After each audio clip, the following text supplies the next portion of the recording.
નમસ્કાર મિત્રો, થોડુંક આ સેટઅપ થતું હતું. આજે આપણે બધા મિત્રો અહીંયા ભેગા થયા છીએ. મારી સાથે સમગ્ર ગુજરાતમાં જીપીએસસી ક્લાસ 1ની અંદર રેન્ક 12 એટલે કે 12મા નંબરે આપણા પાલનપુરના મારા પરમ મિત્ર, પરિવારનું એક અંગ એવા અર્શીભાઈ હાશમી એ મારી સાથે છે. આપ સૌને એ જણાવતા મને આનંદ થાય છે કે અર્શીભાઈ પરિવારનું પણ અંગ છે અને પાલનપુરનું એક રત્ન છે. મિત્રો, અર્શીભાઈ વિશે ઘણું બધું કહી શકાય એમ છે, પરંતુ પોતાનો પરિચય એ ટૂંકમાં આપને આપશે. એ સિવાય આપણે બધા આજે ભેગા મળી અને જેટલી પણ પરીક્ષાની તૈયારી આપણે કરી રહ્યા છીએ, એ ક્લાસ 1ની હોય, ક્લાસ 2ની હોય, ક્લાસ 3 હોય કે ચાહે ક્લાસ 4 હોય, એમાં તૈયારી કઈ રીતે કરવી. ઘણા સમયથી તમે બધા તૈયારી કરતા હોય અને રિઝલ્ટ નથી મળતું, તો એમાં ક્યાં આગળ તમારા થોડાક ભૂલના કારણે એ અટકી જવાય છે, તો એનું પણ આજે આપણને નિરાકરણ મળશે. અને આજે અર્શીભાઈ સાથે આપણે ઘણી બધી ચર્ચા સ્પર્ધાત્મક પરીક્ષાઓને લઈને કરવાના છીએ. તો મિત્રો, વધારે તમારો ટાઈમ ન લેતા હું આપ સૌને વિનંતી કરીશ કે સૌથી પ્રથમ તમારી સામે જે અમારો વિડીયો આવી રહ્યો છે એની લિંક જે આપને મળી છે, એ લિંક બને એટલી ઝડપથી તમે આપણા મિત્ર વર્તુળમાં શેર કરજો, જેથી કોઈને કોઈ પ્રશ્ન પૂછવો હોય તો કોમેન્ટ બોક્સની અંદર પોતાનો પ્રશ્ન લખે. એ પ્રશ્ન અમે અહીંયા જોઈ રહ્યા છીએ અને આપના બને એટલા પ્રશ્નોનો જવાબ આપવાનો અહીંયા પ્રયત્ન કરીશું.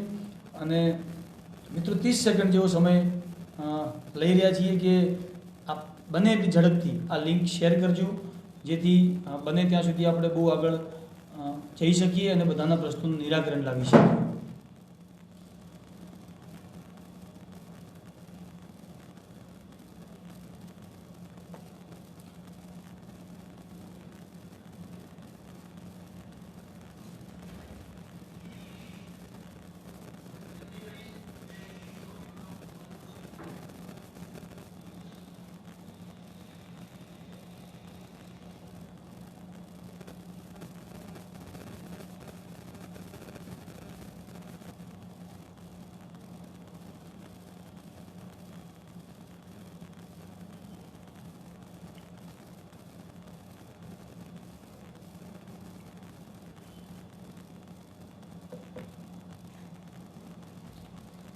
તો ફ્રેન્ડ્સ, હવે આપણે વધારે સમય ન લેતા સીધા અર્શીભાઈ સાથે આપણે વાત કરીશું. અર્શીભાઈ, તમને પહેલાં તો ખૂબ ખૂબ અભિનંદન આપું છું કે તમે માત્ર તમારા કુટુંબનું જ નહીં, પરિવાર ક્લાસીસનું જ નહીં, પરંતુ આખા ગુજરાતની અંદર પાલનપુરનું અને બનાસકાંઠાનું નામ રોશન કર્યું છે. સમગ્ર ગુજરાતમાં આપ GAS કક્ષાની અંદર ડેપ્યુટી કલેક્ટર બની અને આખા બનાસકાંઠાને એક કોલર ઊંચો કરીને ફરવાની જે એક તક આપી છે, એના બદલ આપને ખૂબ ખૂબ અભિનંદન પાઠવું છું.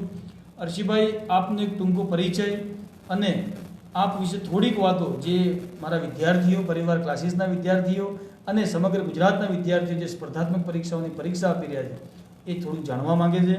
તો આપ સૌને વિનંતી કરીશ કે થોડીક વાત પ્લીઝ વિદ્યાર્થીઓ સમક્ષ કરજો.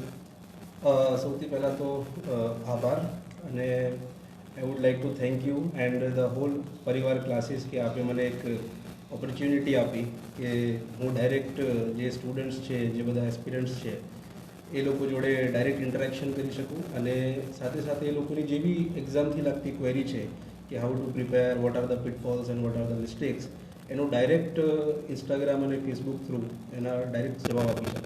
તો again thank you very much for giving me this opportunity. જી અમરભાઈ, વિદ્યાર્થીઓ તમારા વિશે જાણવા માંગે છે કે આપ કઈ રીતે આ મુકામ તમે જે હાંસલ કર્યું છે. બીજી રીતે હું આપને કહીશ કે અમરભાઈ, आपने बहुत ही सुपर डुपर से भी ऊपर की ये जो एग्ज़ाम पास करी है, इसके लिए आपने बहुत मेहनत करी है. मैं भी आपको जानता हूँ और बहुत समय से ये सपोर्ट कर रहे थे. तो आपका आप कहाँ से बिलोंग करते हैं, आपने कहाँ से अपनी पढ़ाई ख़त्म करी है, और विद जॉब, आप मुझे मालूम है आप इनकम टैक्स में भी जॉब कर रहे थे, तो विद जॉब आपने ये जो मुकाम हासिल किया है, इसके बारे में आप थोड़ा हमारे स्टूडेंट्स को बताएं. મારું બ્રીફ ઇન્ટ્રોડક્શન આપું તો પ્રેઝન્ટલી હું ઇન્કમ ટેક્સમાં એઝ અ ટેક્સ આસિસ્ટન્ટ ફરજ બજાવું છું પાટણ ઇન્કમ ટેક્સ ડિપાર્ટમેન્ટમાં. અને મારું ગ્રેજ્યુએશન મેં ઇગ્નોથી કર્યું છે, જે એક ઓપન યુનિવર્સિટી છે, અને પબ્લિક એડમિનિસ્ટ્રેશનની અંદર મેં BA કરેલું છે. જોબની સાથે સાથે મેં 3 વર્ષ પહેલાં GPSCની તૈયારી ચાલુ કરી, અને આ મારો સેકન્ડ એટેમ્પ્ટ હતો. અને સેકન્ડ એટેમ્પ્ટની અંદર મને ઓલ ગુજરાતની અંદર 12th રેન્ક પ્રાપ્ત થઈ છે. જી, અમુક વિદ્યાર્થીઓ કહી રહ્યા છે કે વોઇસની કંઈક પ્રોબ્લેમ છે. મને જરા વોઇસનું કંઈક મિત્રો જરા મને કહેજો. ઇન્સ્ટામાં જે લોકો લાઈવ છે, તમારે વોઇસની કંઈ તકલીફ છે? પ્લીઝ જરા મને કહેજો. વોઇસ ક્લિયર આવી રહ્યો છે?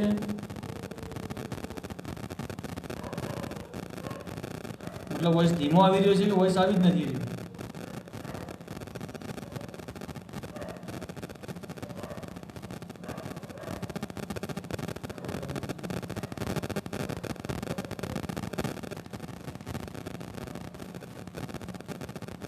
વોઇસ આવી રહ્યો છે કે નથી આવી રહ્યો? નોઇસ ઇસ્યુ છે ને, વોઇસ ફાટી રહ્યો છે.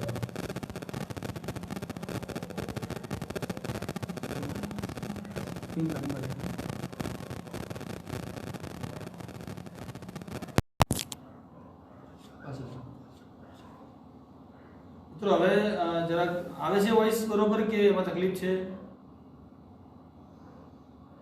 વોઇસ ફાટે છે.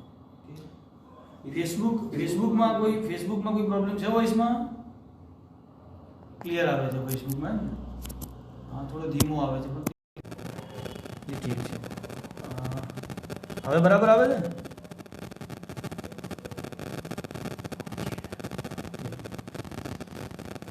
અવાજ હવે ક્લિયર છે મિત્રો?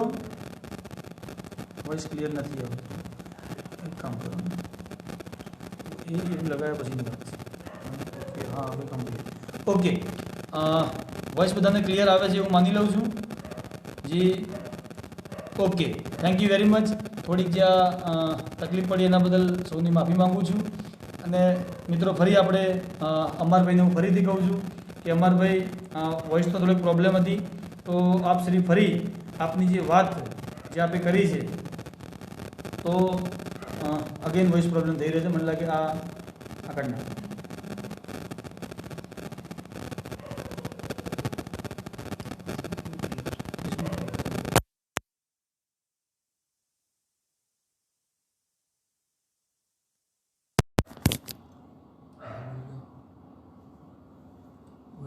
ઓકે, હવે મને કદાચ એવું લાગે છે કે અવાજ થોડોક ધીમો કદાચ આવે, તો હવે મને કહેજો જરા અવાજનું કોઈ તકલીફ છે? હવે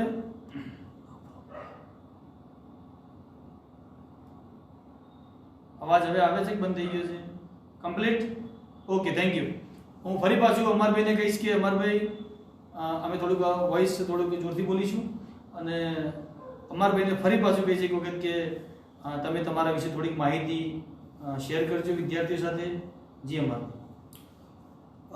મેં મારું ગ્રેજ્યુએશન જે છે એ ઇગ્નોથી કમ્પ્લીટ કર્યું છે, પબ્લિક એડમિનિસ્ટ્રેશનની અંદર.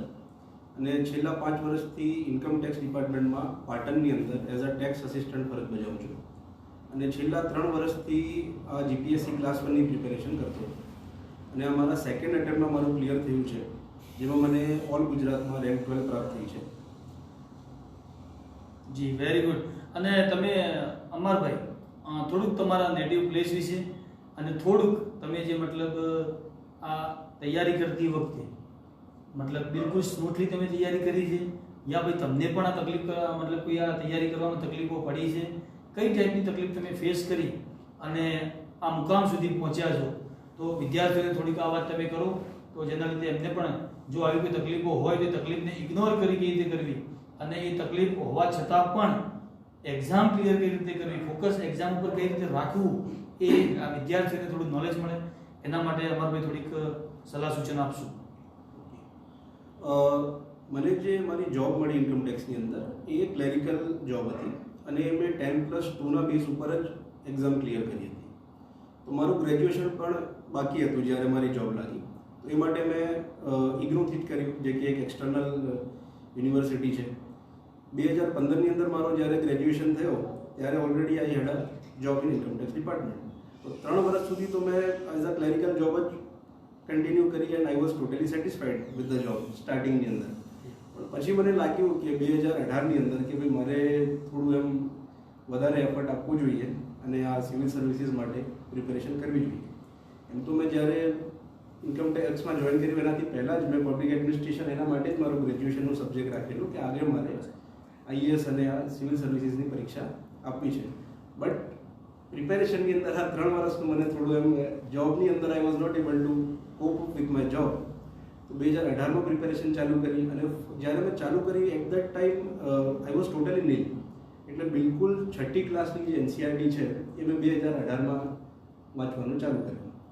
ફર્સ્ટ અટેમ્પ્ટની અંદર મારી પ્રિલિમ્સ ક્લિયર થઈ, પણ I was not able to go through the mains, કારણ કે મેન્સ બિલકુલ અલગ વસ્તુ છે. પ્રિલિમ્સની આપણે જે એફર્ટ કર્યું હતું એ થઈ ગઈ. એન્ડ ધીસ ટાઈમ કોરોનાની અંદર I got a plenty of time to prepare for the mains. તો આ વખતે મારી જે ટોટલી પ્રિપેરેશન હતી એ મેન્સ ઓરિએન્ટેડ હતી. પ્રિલિમ્સમાં મેં બહુ ફોકસ નહોતો કર્યો એન્ડ ઇટ વર્કડ. મતલબ તમને કોરોના ફળ્યો એમ ને? ના, પ્રધાનમંત્રી સાહેબે કીધું ને કે આપદા મેં અવસર તલાશો, તો દેટ વોટ આઈ ટ્રાઈડ. હવે મિત્રો આપણે અમરભાઈની વાતો ઘણી બધી સાંભળીએ છીએ, વચ્ચે વચ્ચે અમે આપણી ચર્ચાઓ પણ करता रहीશું. अब अमर भाई हम जो अपने स्टूडेंट्स से जो परिवार क्लासेस के स्टूडेंट्स भी है और भी जो मतलब जो एग्ज़ाम देने के लिए जो तैयारी कर रहे हैं, तो उनकी क्या क्या दिक्कतें हैं वो हमें ये कमेंट्स बॉक्स के अंदर हमें दिख रही है. तो 1 बाय 1 जितना भी हो सकता है उनको हम न्याय देने का ट्राई कर रहे हैं. तो देखते भी क्या है. તો મિત્રો તમારે પણ જે પરીક્ષાલક્ષી જે તકલીફો છે, ઘણા બધા મિત્રોએ અહીંયા પ્રશ્નો નાખી દીધા છે, પણ હું ફરીથી કહીશ એમને કે તમારા પ્રશ્નો જે છે એ હવે તમે અહીંયા આગળ ફેસબુક અને ઇન્સ્ટાગ્રામ ઉપર તમારા પ્રશ્નો અહીંયા નાખજો, જેથી અમે તમને આ પ્રશ્નોના જવાબ આપી શકીએ. અને આ સેશન લાઈવ એટલા માટે જ રાખીએ છીએ મિત્રો કે કોઈ પ્રી પ્લાનિંગ કરી અને એક વિડીયો બનાવી અને તમારી સમક્ષ મૂકીએ તમે પ્રશ્ન પૂછો, એ પ્રશ્નનો જવાબ અમે ન આપી શકીએ અથવા લેટ આપીએ, એની કરતાં અમે સીધા તમારી જોડે રૂબરૂ આવીએ અને તમારા પ્રશ્નનું સોલ્યુશન કરીએ. એના માટે મિત્રો લાઈવ થયા છીએ. કદાચ ગુજરાતની અંદર પહેલી વખત એવો કિસ્સો બનતો છે કે કોઈ વ્યક્તિ ડેપ્યુટી કલેક્ટર બન્યા છે અને લાઈવ આટલા બધા વિદ્યાર્થીઓને સામે ફેસ કરી રહ્યા છે અને એને જવાબ આપવા માટે તૈયાર છે, કારણ કે એ મહેનત કરીને પાસ થયા છે અને એમની જોડે એ કેલિબર છે કે એ કોઈ પણ વ્યક્તિને સાચો જવાબ આપી શકે. તો મિત્રો તમારા પણ જે પ્રશ્નો છે એ પ્રશ્નોના જવાબ આપવા માટે અહીંયા આપણી જોડે છે અર્શીભાઈ હાશમી, જે હવે તમને જવાબ આપશે. તમે તમારા પ્રશ્ન અહીંયા લખી શકો છો. सर इंस्टाग्राम की अगर बात करते हैं पहले, तो इंस्टाग्राम में एक क्वेश्चन है, धनराज सिंह बारड़ करके एक स्टूडेंट है, परिवार क्लासेस का ये है, वो लिख रहे हैं कि सर मारी लाइफ में एक एग्जाम हसे तो प्रिपरेशन कई रीते करवी જોઈએ. मतलब मैं अगर लाइफ में कोई एग्जाम देना चाहता हूँ तो उसकी प्रिपरेशन में कैसे करूँ. और 2-3 क्वेश्चन अगर मैं आपको बोल दूँ साथ में, तो दूसरा क्वेश्चन ये है कि मुझे कौन सी बुक पढ़नी चाहिए जीपीएससी के लिए. तो ये 2 क्वेश्चन जो है प्लीज़. मैं सबके प्रश्नों के जवाब दूं उससे पहले मैं कुछ कहना चाहता हूं कि मेरा और परिवार क्लासेस का क्या रिलेशन है. तो सबसे पहले तो रवि भाई ने मुझे पूरी जर्नी में बहुत ज़्यादा हेल्प की है, जब से मैंने तैयारी की और जब मेरा फाइनल लिस्ट में नाम आया तब तक के, और आज भी कर रहे हैं. क्योंकि जिस एरिया में मैं रहता हूँ वहाँ पे काफ़ी डिस्टर्बेंस रहता था पढ़ाई को लेके, बहुत ज़्यादा नॉइज़ ये वो. तो रवि भाई की जो लाइब्रेरी है वो मेरे लिए 24/7 एक्सेस था, हमेशा के लिए. मेरे पास हमेशा चाबी रहती थी, मैं कभी भी आके पढ़ सकता था. तो उसके लिए मैं उनका हमेशा हमेशा थैंकफुल रहूँगा. Second thing, my Gujarati grammar was not good. तो गुजराती ग्रामर में तो मेरे 20 में से 1 भी मार्क नहीं आता अगर मतलब रवि भाई ने मेरी हेल्प नहीं करी थी, इतना ख़राब था. तो गुजराती ग्रामर है, फिर पंचायती राज है, और जो स्टेट स्पेसिफिक इश्यूज़ हैं उसमें मुझे पर्सनल हेल्प किया था रवि भाई ने. मतलब आप सब लोग क्लासेस में पढ़ते थे, रात को मुझे अकेला बैठ के रवि भाई पढ़ाते थे, काफ़ी कंसेप्ट मेरे क्लियर करवाते थे. तो आज मैं आपको बिल्कुल लाइव कह रहा हूँ, और I will always be thankful to all the Parivar classes and बहुत रवि सर स्पेशली. बहुत बहुत.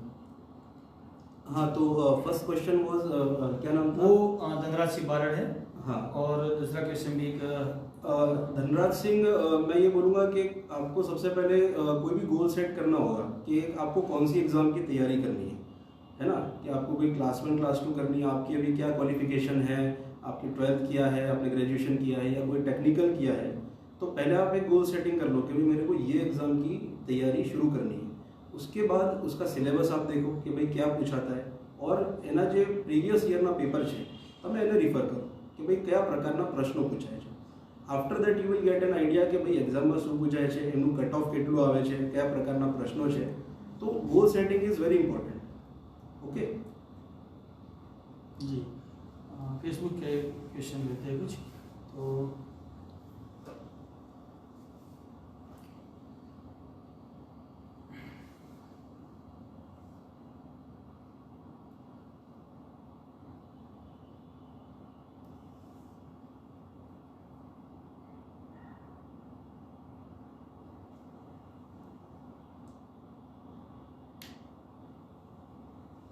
जी, एक प्रभु भाई करके है, उनका क्वेश्चन है कि रीडिंग प्लानिंग कैसे करना है. मतलब हमें कुछ ये क्लास 3 क्लास 4 की एग्जाम करनी क्लियर, तो मतलब जो भी PSI की आ रही है, नायब मामलतदार की आ रही है, जो भी एग्जाम से जो क्लास 3 से है, उसके लिए हमें टाइम मैनेजमेंट कैसे करना है. कोई भी एग्ज़ाम की तैयारी आप करने से पहले, जो मैंने अभी पहले ही कहा कि आप पहले उसका सिलेबस देखिए. ठीक है. टाइम मैनेजमेंट तो क्या है कि आप एक बार शुरू करेंगे तो स्टार्टिंग में आप धीमे धीमे एक्लिमेटाइज होते जाएंगे कि भाई शुरुआत में आप 1-2 घंटे में 10 पेज पढ़ पा रहे हैं या 15 पेज पढ़ पा रहे हैं. फिर बाद में धीमे धीमे आप उसको रिवीजन के ऊपर भी आप आ सकते हैं कि मतलब as you start your preparation, as your journey begins, धीमे धीमे आपकी एफिशिएंसी बढ़ती जाएगी. तो जो शुरुआत का समय है दैट इज़ द टफेस्ट. आप कोई भी एग्जाम को लें, चाहे वो तलाटी हो, डेप्यूटी मामलतदार की हो या क्लास 1 क्लास 2 की हो, तो इनिशियल के जो 3 मंथ्स होते हैं वो सबसे टफेस्ट होते हैं, क्योंकि आपको वो एग्जाम के माहौल में आना पड़ता है. जैसे आप जिम स्टार्ट करते हैं तो जिम में क्या होता है कि जो फर्स्ट वीक होता है वो सबसे टफेस्ट होता है बॉडी लूज करने के लिए, बट आफ्टर 10 डेज आप बिल्कुल एक्लिमेटाइज हो जाएंगे, उसी के उसमें आ जाएंगे ढांचे में. तो फिर आपको मतलब 8 आवर्स 10 आवर्स भी आप पढ़ेंगे तो आपको इतना प्रॉब्लम नहीं आएगा. बट इनिशियली 2 आवर्स 3 आवर्स भी अगर आप दे रहे हैं तो दैट इज़ गुड. अब शुरुआत कहाँ से करनी, वेयर टू बिगिन, तो मैं तो वही कहूँगा कि आपको फिर से स्कूल में जाना पड़ेगा. अगर कम्पिटिटिव एग्जाम्स क्लियर करनी है तो फिर से स्कूल में जाना पड़ेगा. That is you have to start from NCERTs. जो चीज़ हम पढ़ते हैं NCERTs हैं, GCRTs हैं, उन्हीं को हमको फिर से पढ़ना होता है. क्योंकि ज़्यादातर क्या होता है कि स्कूलिंग टाइम के अंदर हम लोग उसके ऊपर अच्छा ध्यान नहीं देते हैं. हम उसको मतलब रोड लर्निंग करते हैं या एग्ज़ाम पास करने के लिए पढ़ते हैं. But when we start again for competitive exams तो એ જ NCERT અને એ જ GCRT ઉપર કમાન્ડ આપણે સૌથી પહેલા અટેન્ડ કરવાની હોય છે. NCERT GCRT કમ્પ્લીટ થઈ જાય એના પછી સ્ટેન્ડર્ડ બુકનો જે રેફરન્સ હોય છે એના ઉપર we can switch to. Okay. कोई रूपल बा करके है, वो पूछना चाहता है कि UPSC एग्जाम प्रीलिम्स के लिए कौन सी बुक बेस्ट रहेगी. UPSC प्रीलिम के लिए? यस.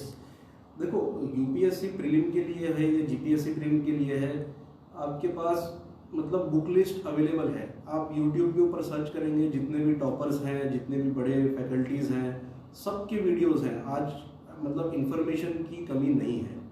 तो कौन सी सब्जेक्ट के लिए क्या बुक पढ़नी दैट इज़ अवेलेबल, बट कितना पढ़ना, एंड सेकेंडली क्या नहीं पढ़ना, that is the most important part in today's world. क्योंकि आज इन्फॉर्मेशन का बॉम्बार्डिंग है. आप टेलीग्राम ओपन कर लो तो आपको एक टॉपिक पे हज़ारों PDF मिल जाएगी, करंट अफेयर्स की इतनी सारी PDF मिल जाएगी. बट आपको एग्जाम ओरिएंटेड, एग्जाम स्पेसिफिक कितना पढ़ना, that is the point. Okay. तो UPSC प्रीलिम्स के लिए you can go through the YouTube या मृणाल सर जो हैं, आप उनका देख लो एक बार बुक लिस्ट कौन सी है, तो आपको आइडिया आ जाएगा. आप NCERT से शुरू कीजिए, धीमे धीमे जो स्टैंडर्ड बुक्स हैं, लक्ष्मीकांत है, घोची लियोंग है, आप उस पर आइए. लेकिन जब तक आपका बेस क्लियर नहीं होता है, फाउंडेशन क्लियर नहीं होता है, तब तक आप आगे नहीं बढ़ सकते हैं. ठीक है. और UPSC में भी आप जो मैंने पहले कहा प्रीवियस ईयर्स के पेपर देखिए कि UPSC पूछ क्या रहा है, तभी आपको आइडिया आएगा कि जब भी आपके सामने इस तरीके का कोई चीज़ आती है न्यूज़पेपर में या किसी स्टैंडर्ड बुक में, तो आपको पता चलेगा कि भाई ये इम्पोर्टेंट है या ये UPSC के लिए इम्पोर्टेंट नहीं है. ठीक है. एक क्वेश्चन राज वोरा का है फेसबुक के अंदर कि सर 18 तारीख को जो मतलब 12th मंथ के अंदर जीपीएससी का जो है उसमें 80 डेज बाकी है, तो उसके लिए स्ट्रेटेजी क्या हो सकती है?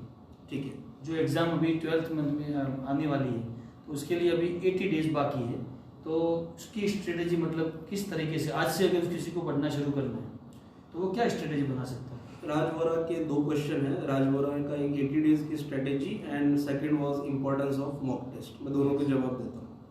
80 डेज की strategy, I think 80 days for prelims is enough, but जहाँ तक मैं मानता हूँ, जो मेरा फर्स्ट अटेम्प्ट में हुआ, मेरी प्रीलिम्स ओरिएंटेड स्ट्रेटेजी थी, तो मैं पूरा प्रीलिम्स का सिलेबस लेके वही पढ़ता रहता था। मैंने मेंस के नोट्स नहीं बनाए, आंसर राइटिंग प्रैक्टिस नहीं किया।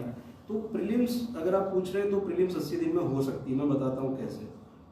आप सबसे पहले सिलेबस देखिए, और सिलेबस के अंदर एक कंसेप्ट है, मृणाल सर जो है वो अनअकैडमी में बताते हैं कि लो हैंगिंग फ्रूट, जो एक पेड़ है उसके अंदर बहुत सारे फल लगे हुए हैं, ठीक है, कुछ नीचे लगे हैं, कुछ बीच में लगे हैं, कुछ ऊपर लगे हैं। तो जो लो हैंगिंग फ्रूट्स हैं, जो नीचे लग रहे हैं, आप पहले उनको पिकअप कीजिए।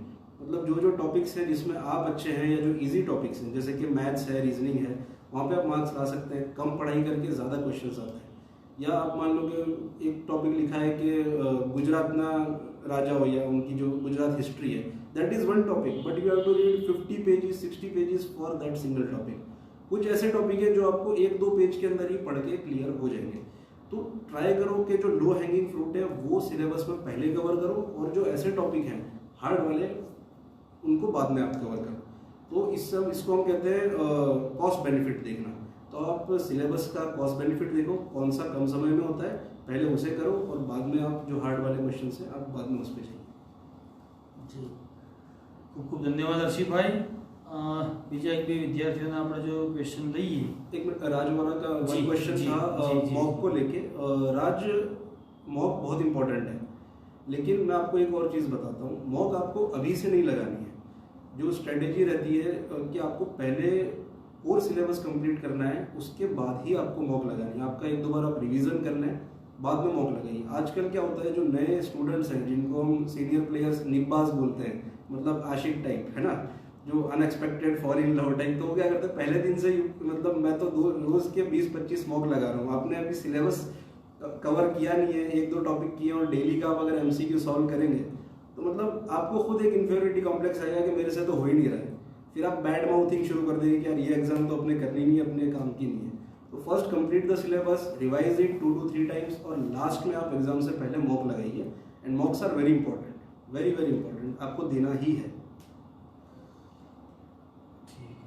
Thank you very much sir. एक पीएसआई के लिए थोड़ा बहुत इंक्वायरी, मतलब 4-5 क्वेश्चंस आए हैं कि पीएसआई बनने के लिए स्टार्ट कहाँ से करें और प्रिपरेशन कैसे करें?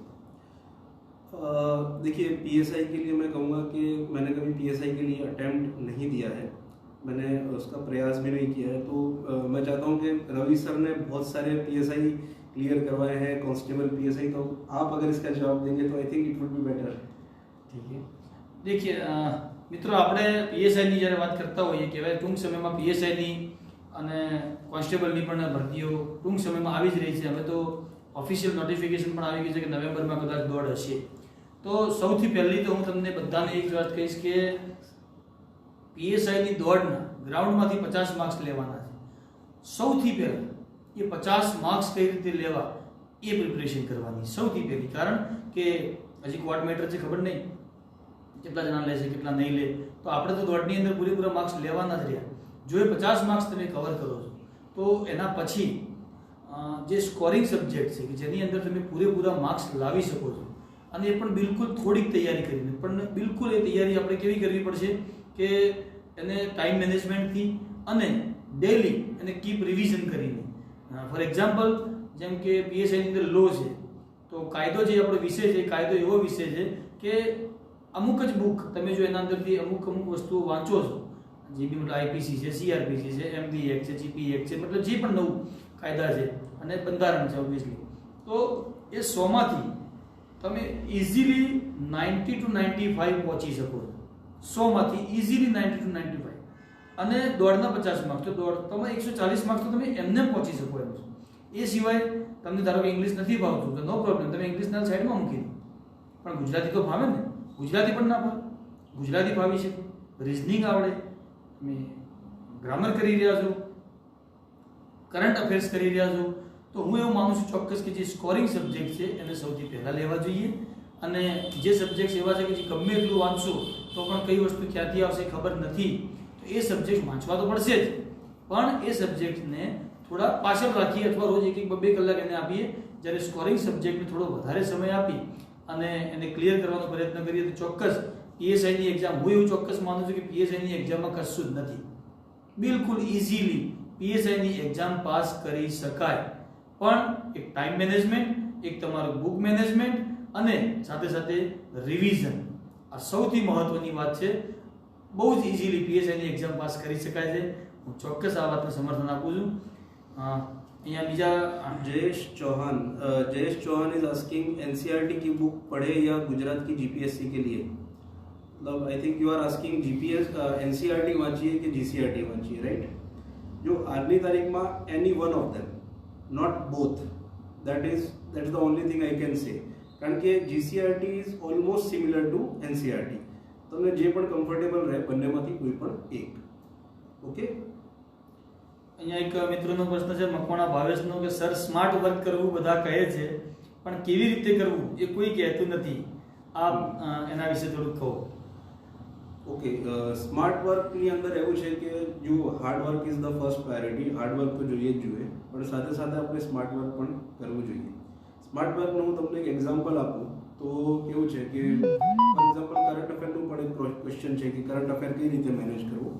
એક ક્વેશ્ચનના સંદર્ભમાં જ હું સ્માર્ટ વર્કનું તમને એક એક્ઝામ્પલ આપું છું કે કરંટ અફેર આપણે કઈ રીતે પ્રિપેર કરવું, એ હાર્ડ વર્ક કઈ રીતે થાય છે અને સ્માર્ટ વર્ક કઈ રીતે થાય છે. હાર્ડ વર્કમાં એવું હોય છે કે તમે આજે ઇન્ડિયન એક્સપ્રેસ કે ધ હિન્દુમાં કોઈ એક્ટ આવ્યો એ વાંચ્યો, પછી તમે ફરીથી એના નોટ્સ બનાવ્યા, પછી ફરીથી 1-2 દિવસ પછી એનો એક્સપ્લેન આર્ટિકલ આવ્યો કે કોઈનો એડિટોરિયલ આવ્યો, એમાંથી ફરીથી તમે રીડ કર્યો, ફરીથી એ નોટમાં તમે વેલ્યુ એડિશન કર્યો. 1 મહિના પછી વિઝનની કરંટની મેગઝીન આવી કે ઇનસાઇટની આવી, તમે ફરીથી એની અંદર રીડિંગ કર્યો. એટલે you are giving a lot of time to your current affairs preparation. Smart work શું છે કે ભાઈ આપણે મેન્સની અંદર 200 વર્ડ લખવાના હોય છે, તો કોઈ પણ મુદ્દા હોય એના ઉપર આપણી પાસે 200 કે 300 વર્ડનું ક્વોલિટી મટીરિયલ તૈયાર કરવું જોઈએ. હવે એ જ એપની અંદર તમે ઇન્ટ્રોડક્શન, અમુક ડેટા, પ્રોઝ, કોન્સ અને ગુડ કન્ક્લુઝન, બસ તમારે આટલું જ યાદ પ્રિપેર કરવાનું અને એનું રિવિઝન કરવાનું. That is smart. ટૂંકમાં કહેવાની વસ્તુ એ છે કે આખો નિબંધ યાદ રાખવા કરતાં એના અંદરના જે કન્ટેન્ટ્સ છે એક વસ્તુ માની લેવાની કે તમે પોતે પેપર સેટર હોય તો તમે એ નિબંધ કે ફકરામાંથી કયો પ્રશ્ન કાઢશો, સામેવાળી વ્યક્તિને તમે ગમે તેમ કરી અને ટફ બનાવવાનો પ્રયત્ન તો કરશો, તો એ રીતે વાંચો ને. That's cold smart work. કે રીડિંગ કરતી વખતે તમે પોતે પેપર સેટર બની જાઓ. તમે આ પ્રશ્ન આ રીતે પૂછી શકો, તમે આ પ્રશ્ન આ રીતે પૂછી શકો, હું આ પ્રશ્નને આવો ટ્વિસ્ટ કરું તો વિદ્યાર્થી આવો જવાબ લખશે કે આવો પૂછવા છે, એ રીતે તૈયારી કરશો તો એ પણ એક સ્માર્ટ વર્ક જ છે. બીજો પ્રશ્ન આપણે લઈએ. એક વસ્તુ એડ કરવા માંગુ છું કે આજે જે યુટ્યુબ્સના વિડીયોનું બોમ્બાર્ડમેન્ટ છે જી તેને એવોઇડ કરવું જોઈએ. કારણ કે જે બિલકુલ અનનેસેસરી ટોપિક છે એના ઉપર અડધા કલાકના ડેલી વિડીયો આવે છે, એડિટોરિયલ્સના વિડીયો, કોઈ ઇન્ટરનેશનલ રિલેશન્સના વિડીયો. અને આજકાલના છોકરાઓને હું જોઉં છું ઇન્ટરનેશનલ રિલેશન્સ એટલા બધા વાંચે છે કે એ લોકો they are qualified for IFS, Indian foreign service. તો આપણે પહેલાં બિલકુલ જર્નલિસ્ટ એક્ઝામ આપવાની છે, તો એક કોઈ ટોપિકમાં પીએચડી કરવાની જગ્યાએ બધા જે સિલેબસ છે એના ઉપર તમે ઇક્વલ વેટેજ આપો તો દેટ વુડ બી બેનિફિશિયલ. બિલકુલ સહી વાત કરી આપને. ઘણા બધા લોકો યુટ્યુબમાં અંદર એટલા બધા વિડીયો અવેલેબલ છે કે એમને એવું લાગે છે કે આ યુટ્યુબના વિડીયો જોઈ અને હું પાસ થઈ જઈશ, થઈ શકે. પણ તમે કયા વિડીયો જોઈ રહ્યા છો, કોના વિડીયો જોઈ રહ્યા છો, એ સબ્જેક્ટ જે ભણાઈ રહ્યા છે એ સબ્જેક્ટને અને એક્ઝામનું કોઈ રિલેશન છે કે નહીં. બહુ સારું ભણાવે, બહુ મસ્ત ભણાવે, પણ એક્ઝામમાં ના પૂછે તો આપણે શું કામ? એ પણ તો જોવું પડે કે જે ભણાઈ રહ્યા છે એ એક્ઝામમાં પણ હોય. તો મિત્રો બીજા નવો ક્વેશ્ચન લઈશું આપણે.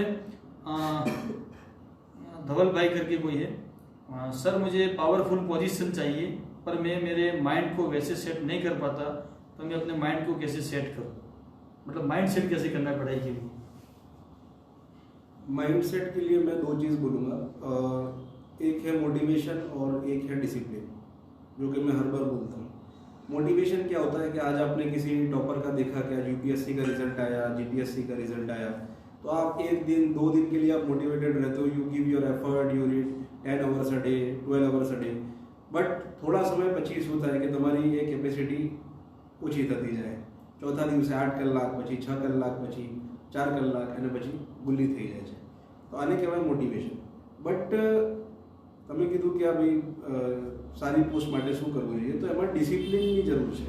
ડિસિપ્લિન એટલે અનુશાસન. એમાં શું છે કે ભાઈ તમે જો એક સિલેબસ ટાઈમ ટેબલ ડિસાઇડ કર્યો કે ભાઈ મારે ડેલી 1 કલાક કરંટ અફેરને આપ્યું છે, 2 કલાક થિયરી, 2 કલાક લેંગ્વેજને અને 2 કલાક મારે આન્સર રાઇટિંગ કરવી છે કે મોક આપવા છે, તો આ જે તમારું 1 વીકનો ટાઈમ ટેબલ છે એના ઉપર you have two fulfil that promise that you have made to your self. જો એ તમે ડિસિપ્લિન ઇઝ મસ્ટ. સર અહીંયા એક ક્વેશ્ચન છે કે મેક્સિમમ કેટલા અવર રીડિંગ કરવું જોઈએ? ઓકે, જો એમાં કોઈ મેક્સિમમ અવર્સ ના હોય કે ભાઈ હું 10 કલાક વાંચીશ તો એક્ઝામ મારી થઈ જ જવાની.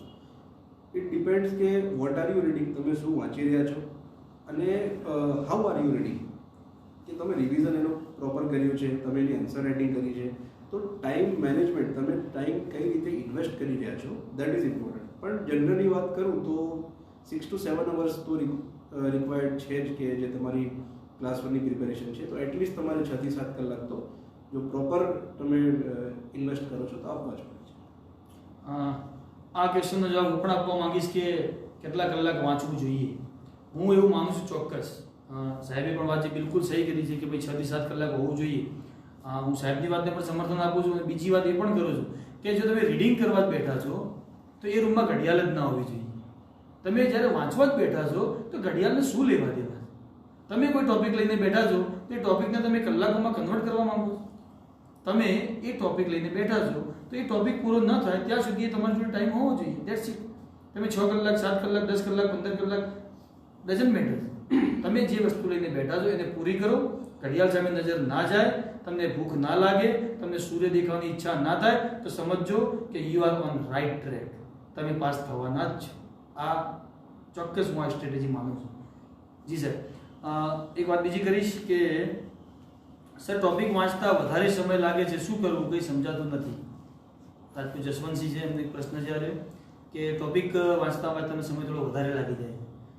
તો તમે ટોપિકનો જે મેં પહેલાં વાત કરી કે તમે ટોપિકનું કોસ્ટ બેનિફિટ જુઓ કે તમને કેટલો સમય તમારે નક્કી કરવાનો છે કે તમારે એ ટોપિકને કેટલો સમય આપવો છે, એની ઇમ્પોર્ટન્સ એક્ઝામ માટે કેટલી છે કે you want to cover it in 1 hour, 2 hour, 3 hour.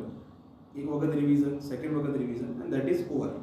સ્ટાર્ટિંગમાં મેં પહેલાં જ કીધું કે જ્યારે તમે ઇનિશિયલ તૈયારી કરો છો તો કોઈ પણ તમારી વોક્યુબ્યુલરી વીક હોય છે, તમારા કન્સેપ્ટ ક્લિયર નથી હોતા, તો કન્સેપ્ટ બિલ્ડ કરવામાં, વોક્યુબ્યુલરી બિલ્ડ કરવામાં થોડો સમય લાગે છે. તો એમાં એન્ગેજ રહો. ધીમે ધીમે તમારી એફિશિયન્સી પણ ઇન્ક્રીઝ થશે એન્ડ યુ વિલ નો કે ભાઈ શું વાંચવું અને શું ના વાંચવું, કેટલા કોઈ પણ ટોપિકને કેટલો સમય આપવો. સર તમારા અને મારા બંનેના મિત્ર એવા શૈલેષભાઈ લુવા, એમનો ક્વેશ્ચન છે કે વર્ગ 3ની તૈયારીમાં રીડિંગ દરમિયાન ઊંઘ આવી જાય તો એના માટે શૈલેષભાઈ, આ તો મારો પણ પ્રોબ્લેમ હતો. અને જ્યારે ઊંઘ આવે છે એટલે થોડી વાર રેસ્ટ લઈ લેવાનો. મતલબ our mind also requires some rest.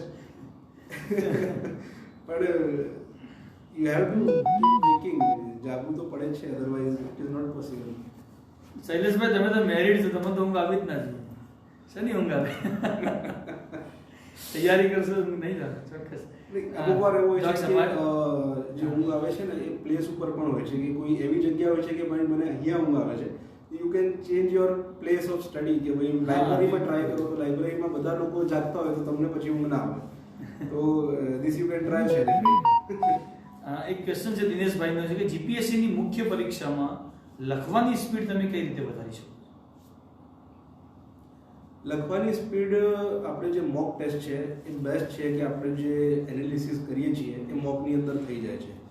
પહેલાં એવું હતું કે જીપીએસસી 3 કલાકની અંદર જે ક્વેશ્ચન્સ આપતા હતા 150 વર્ડની અંદર આપણે આન્સર લખવાનું હતું. 150 વર્ડની અંદર ઓનલી 1 પેજ આવતું. પણ આ વખતે 10 માર્ક્સના ક્વેશ્ચનની અંદર પણ 2 પેજની અંદર આપણે લખવાનું હોય છે અને 15 ક્વેશ્ચન્સ અટેમ્પ્ટ કરવાના હોય છે. તો તો it really requires a lot of practice. આપણે કઈ રીતે લખવું, હેન્ડરાઇટિંગ કેવી રાખવી, હેન્ડરાઇટિંગ સાથે સાથે અક્ષરની સાઇઝ કેટલી રાખવી, તો એ તમે મોક આપશો તો then you will get to know. કારણ કે મારા ફર્સ્ટ અટેમ્પ્ટમાં એ જ પ્રોબ્લેમ થઈ હતી, મેં કોઈ મોક નહોતા આપ્યા તો મારા ઘણા બધા પેપરની અંદર અમુક ક્વેશ્ચન્સ ગુજરાતી લેંગ્વેજની અંદર, જીએસની અંદર મિસ થઈ ગયા હતા. પણ આ વખતે મારા હાર્ડલી ગુજરાતીની અંદર ઓનલી 5 to 10 માર્ક્સનું રહી ગયું હતું. બાકી I attempted all the question just because I attempted some mocks before the exam. અને ત્યાં મને જે મારી લિમિટેશન છે મને ખબર પડી કે ભાઈ મારે ટાઈમ મેનેજમેન્ટ આન્સર રાઇટિંગમાં કઈ રીતે કરવું. એક ક્વેશ્ચન છે તુલસી સર, એકચ્યુઅલી હું કોલેજની રેગ્યુલર સ્ટુડન્ટ છું અને જીપીએસસી માટેની પ્રિપરેશન કરવા માંગુ છું, બટ એટલો ટાઈમ મને મળતો નથી. સો સર, કોઈ એવી ટ્રીક કે જે શોર્ટ ટાઈમમાં બધું કવર કરી શકીએ? सॉरी कॉलेज में स्टडी चालू है उनकी और उनको टाइम बहुत कम मिल रहा है ओके. और फिर भी उनको जीपीएससी क्लियर करनी है, तो Okay. उसके लिए आपके पास कोई? हाँ, देखो कॉलेज के अंदर मैं सबसे पहले एडवाइस दूंगा कि आप एलिजिबल तो हो, आप लास्ट ईयर के अंदर हो तब भी you are eligible for appearing for GPSC. But आप ट्राई करो कि आपको कॉलेज के अंदर अच्छे मार्क्स मिले.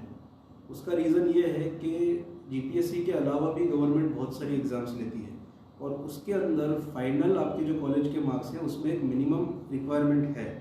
जैसे आरबीआई के अंदर आपको एटलीस्ट 60% चाहिए, या आप कैट की एग्ज़ाम दे रहे हो, या आगे पोस्ट ग्रेजुएशन के बाद आपको यूजीसी नेट की एग्ज़ाम देनी है, तो उसमें आपको मिनिमम रिक्वायरमेंट ऑफ मार्क्स चाहिए. तो try to get maximum marks in your graduation. जब आपकी डॉक्यूमेंट भी होता है तो आपको लगना चाहिए कि क्लास ये डिस्टिंक्शन से पास हुआ है, क्लास 2 क्लास 3 से पास होगा, तो वो अच्छा भी नहीं लगता है. तो आप कॉलेज पे भी फोकस करो और लास्ट ईयर में अगर आप हो तो अभी बेसिक एनसीईआरटी और न्यूज़पेपर रीडिंग करो, दैट इज इनफ. उसके बाद आप एक साल फुल फ्लेश तैयारी को दे देंगे. जी सर, थैंक यू. દેસાઈ વર્ષા का क्वेश्चन है कि રીડિંગ કન્ટિન્યુ રહે એના માટે मेंटली कई रीते प्रिपेयर थो, मतलब स्ट्रांग बनना है मेंटली कि हमें ये रीडिंग करना ही करना है और उसमें कंटाला नहीं आए. ये सब मेंटली स्ट्रांग कैसे रहना during the preparation. Yes yes. देखो जो मूड स्विंग होते हैं ना वो प्रिपरेशन में बहुत कॉमन है. मैं 3 दिन प्रिपरेशन करता हूँ, फिर चौथे दिन जो मेरा रूटीन चल रहा होता है वो डिस्ट्रैक्ट हो ही जाता है.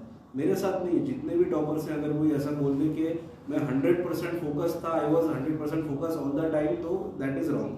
तो everybody who is preparing for any of the exam he is distracted. तो वो आपको परसिवरेंस ही है कि आप अपने आप को कितना कंट्रोल करके दूसरी चीज़ों से बच के एग्जाम पे फोकस कर पाते हैं. आपको क्या बनना है मैं आपको बताता हूँ. जो रेस का घोड़ा होता है ना, आपको वो बनना है. उसकी आंखों पे ऐसे पट्टी होती है, उसको सिर्फ रेस का ट्रैक दिखाई देता है, आगे पीछे क्या चल रहा है, कौन शोर मचा रहा है, कौन चिल्ला रहा है, वो उसको नहीं देखना है. आपको सिर्फ जो आपका ट्रैक है आपको उसी के ऊपर फोकस रखना है और उस पर दौड़ते रहना है. यही है पूरा का पूरा गेम. बस 3-4 लोगों का ये क्वेश्चन है कि गમે તેટલું વાંચીએ યાદ રહેતું નથી તો શું કરવું? इसका जवाब मैं दूँ. Yeah, sure. That's a tough question. યાદ રહેતું નથી. મિત્ર, તમારું નામ તમારા મા બાપે જ્યારે પાડ્યું એ વખત તમારી ઉંમર આઈ થિંક છો કે 1 મહિનાનો હશે. આજે તમે 20 વર્ષના 25 વર્ષના છો, તમને તમારું નામ યાદ છે. તમે તમારા ઘેર જાઓ છો મતલબ તમને તમારું ઘરનું એડ્રેસ યાદ છે. તમે કોઈ મૂવી જોઈ હતી 20 વર્ષ પહેલાં, 10 વર્ષ પહેલાં, 5 વર્ષ પહેલાં, 2 વર્ષ પહેલાં, 1 વર્ષ પહેલાં, એના તમને હીરો હિરોઈન વિલન યાદ છે. તમને આખા ગીત યાદ છે, તમને આખી રમેણો યાદ છે. તો મગજ તો તમારું ઓકે છે. તકલીફ ખાલી છે કે તમને ઇન્ટરેસ્ટ શેમાં છે. કોઈ બી સબ્જેક્ટમાં જો તમને ઇન્ટરેસ્ટ નથી તો તમને આજે નહીં ક્યારેય યાદ રહેવાનું નથી. ઇન્ટરેસ્ટ ક્રિએટ કરવો પડે. આ કોઈ એવી વસ્તુ નથી કે તમે ઘેરથી નક્કી કરો કે મને આ વસ્તુમાં ઇન્ટરેસ્ટ આવે તો જ હું વાંચું. ઇન્ટરેસ્ટ ક્રિએટ કરવા માટે તમારે એ વિષયમાં અંદર ઉતરવું પડશે.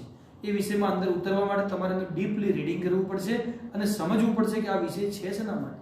આ બધું હું એવું માનું છું ચોક્કસ કે દુનિયામાં આખી દુનિયામાં સૌથી ઇઝીમાં ઇઝી જો કોઈ કામ હોય તે કામ છે ભણવું, વાંચવું, સમજવું.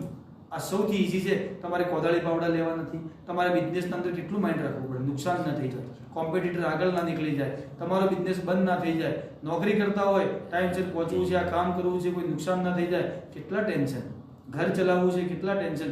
અરે તમે તો વિદ્યાર્થીઓ છો, તમને જગાડવા માટે તો આ સાહેબ જેવા ઘણા બધા વ્યક્તિઓ છે. તો તમારે હવે આ બધા ચિંતા કરવાની જરૂર નથી, યાદ રહેતું નથી. તમે એ વિષયને વારંવાર કીપ રિપીટિંગ, એ વિષયને સમજો એકવાર કે કહેવા શું માંગે. કોઈ પણ વસ્તુ એના માટે બનાવી નથી કે તમને યાદ ના રહે. એ વસ્તુ એના માટે બનાવી છે કે તમે એને સમજો અને તમને લોંગ ટાઈમ સુધી યાદ રહે. તો યાદ ન રાખવું અથવા યાદ ન રહેવું એ કોઈ પ્રશ્ન છે જ નહીં. યાદ ન રાખવાનું અથવા ન રહેવાનું એક જ ઇસ્યુ છે કે એમાં ઇન્ટરેસ્ટ નથી. કેમ કોઈ નામ તમને વર્ષો પહેલા કોઈએ કીધું હોય તમને યાદ રહી જાય છે? કારણ કે તમને એમાં ઇન્ટરેસ્ટ છે. ઓફ ધ રેકોર્ડ કહું, કોઈ છોકરીને તમે જોઈ હોય 10 વર્ષ પહેલા તો પણ કેવી યાદ રહે કે હા આ એ જ છે, તો મગજ તો તમારું કમ્પ્લીટ છે. इंटरेस्ट ओछो से इंटरेस्ट क्रिएट करो, बस બધું યાદ રહી જાય છે કે નહીં? हाँ सर, आगे बात करेंगे कि पटेल केतन है अपना, आपका ऐसा कोई अनुभव या प्रसंग है कि जिसके कारण आपको यह सपना जो पूरा करने में ज़्यादा से ज़्यादा मोटिवेशन मिला हो, मतलब आप किस चीज़ से मोटिवेट होके आप यहाँ तक पहुँचे, ऐसा कोई आपके साथ वाकया हुआ हो? वाकया में ऐसा है कि 12 क्लियर किया उसके बाद से मुझे थोड़ा सा आइडिया आ गया था कि इस तरीके की एग्ज़ाम्स होती है, इस तरीके की प्रिपरेशन होती है, और धीमे धीमे खुद ही उसके बारे में सर्च करना शुरू किया कि क्या होता है. बट एक incident I would like to share कि मुझे कहाँ से पता चला एंड हाउ आई स्टार्टेड. तो 2010 के अंदर अपने बनासकांठा के अंदर ही नीरज कुमार बड़गुजर सर का पोस्टिंग हुआ था as an ASP, assistant superintendent of police.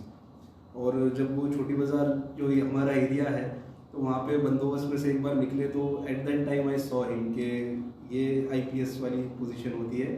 और तब मतलब आई वॉज वेरी इंस्पायर्ड कि हाँ लोग मतलब मेहनत करते हैं, इस तरीके की एग्ज़ाम्स होती है, दिल्ली जाके पढ़ाई करते हैं. एंड लकीली मुझे उनसे मिलने का एक मौका मिला क्योंकि उनका जो जहाँ पे वो बैठते थे ऑफिस था वो एरिया के पास में ही था. तो आई वॉज नॉट एक्सपेक्टिंग कि वो मेरे से मिलेंगे जो कि अभी 10+2 पास आउट हुआ है. लेकिन उन्होंने मुझे बिठाया और करीब 10-15 मिनट उन्होंने मुझे समझाया कि मतलब उन्होंने कैसे स्ट्रगल किया, क्या तैयारी होती है. तो वहाँ से मेरा मोटिवेशन, इंस्पिरेशन और एक जर्नी शुरू हुआ. और इस जर्नी के दौरान भी उनका मुझे काफ़ी सपोर्ट रहा था. जब भी उनसे जाके मिलता था तो एक अलग ही एनर्जी आ जाती थी, लगता है कि नहीं तो करना है. एक बार मतलब मैं उनसे बैठा था तो ऑलरेडी मेरे पास जॉब थी, तो मैंने कहा सर मैं सोच रहा हूँ कि अभी UPSC या GPSC के साथ में तैयारी करूँ. तो उन्होंने बोला कि कर ले, वर्थ है. तो वर्ड मेरे को याद रहता है कि कर ले, वर्थ है. तो it always keep me motivated. जी सर, बार बार एक क्वेश्चन आ रहा है हमारा. कमलेश भाई राणा है, वो कमलेश भाई मकवाना है, वो बोलना चाहते हैं कि भाई सर मुख्य परीक्षा जो है, मुख्य प्रश्न इनका ये है कि नोट्स कैसे बनानी है. कुछ भी हम पढ़ रहे थे उसके नोट्स कैसे बनानी. नोट्स मेकिंग में आप 2 चीज़ें कर सकते हैं. आपको वो चीज़ों की नोट्स नहीं बनानी है जो कि ऑलरेडी आपको नोट्स बना के प्रोवाइड कर दी गई. जैसे हिस्ट्री, आप हिस्ट्री का नोट कैसे बनाएंगे? क्योंकि हिस्ट्री का ऑलरेडी आप अगर तमिलनाडु की बुक पढ़ें या NCERT पढ़ें या और थोड़ा एडवांस में जाके आप रमेश सिंह पढ़ें तो आपको लगेगा कि नहीं everything is important.